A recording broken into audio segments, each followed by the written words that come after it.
سورج پور گاؤں کے اندر ایک لڑکا اپنی دادی کے ساتھ رہتا تھا۔ اس کی دادی اسے روز رات کو کہانی سناتی تھی۔ آج رات اس کی دادی نے اس کو ایک خوفناک کہانی سنانے کا وعدہ کیا تھا۔ دادی، کیا آپ کو یاد ہے کہ آج آپ نے مجھے ایک خوفناک کہانی سنانی تھی؟ ہاں میرے پیارے بیٹے، مجھے یاد ہے کہ آج میں نے تمہیں ایک خوفناک کہانی سنانی تھی۔ دادی تو سنائے نا۔ بہت عرصہ پہلے کی بات ہے۔ پنجاب کے ایک شہر میں ایک پرانی بھوتیا حویلی تھی۔ لوگ کہتے تھے اس حویلی میں شیطانی طاقتیں بستی ہیں۔ کوئی بھی اس حویلی کے قریب نہیں جاتا تھا۔ وہاں پہ ایک ہاسٹل تھا جہاں 3 دوست علی، سارا اور ریحان رہتے تھے۔ وہ وہاں نئے آئے تھے۔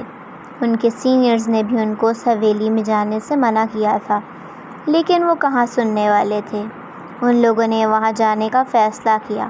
انہوں نے پلان بنایا کہ جب رات ہوگی اور سب سو رہے ہوں گے تب ہم وہاں جائیں گے۔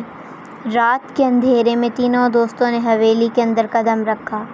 حویلی پرانی اور ٹوٹی پھوٹی تھی۔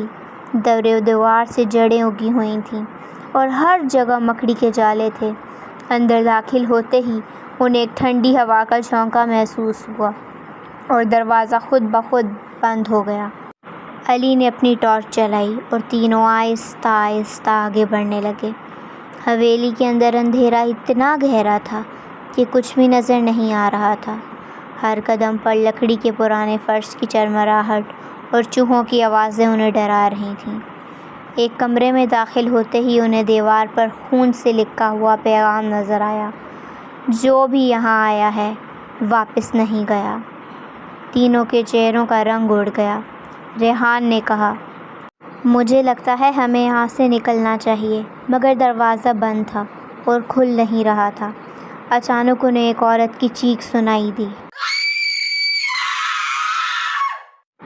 چیخ اتنی دہشتناک تھی کہ تینوں نے اپنے کان بند کر لیے۔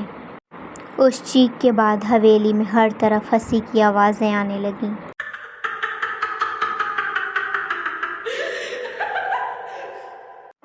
یہ ہنسی انسانی نہیں تھی، کچھ عجیب اور شیطانی تھی۔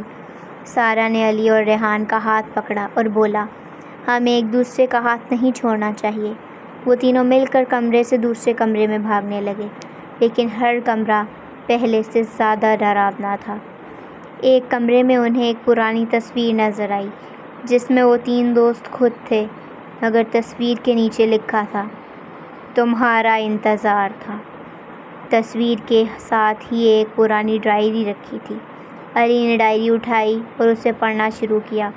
ڈائری میں لکھا تھا کہ یہ حویلی ایک پرانے جادوگر کی ہے جو لوگوں کی روح قابو میں کر لیتا تھا۔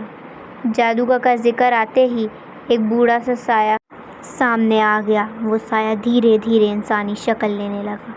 اس جادوگر نے ہنسی کرتے ہوئے کہا، تم سب میرے شکار بن چکے ہو، اب تمہاری روحیں بھی یہاں قید رہیں گی۔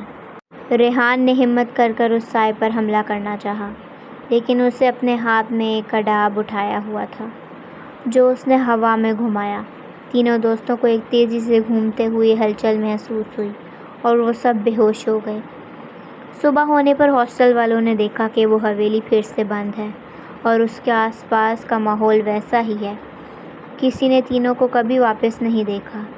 لوگ کہتے ہیں ان کی چیخیں آج بھی حویلی میں سنائی دیتی ہیں۔ تو میرے پیارے بیٹے، آپ کو یہ کہانی کیسی لگی؟ دادی، مجھے تو یہ کہانی بہت پسند آئی۔ کیا گائز آپ لوگوں کو بھی کہانی پسند آئی؟ اگر آپ لوگوں کو یہ کہانی پسند آئی تو ہمارے چینل کو لائک، شیئر اور سبسکرائب کریں۔ بائے۔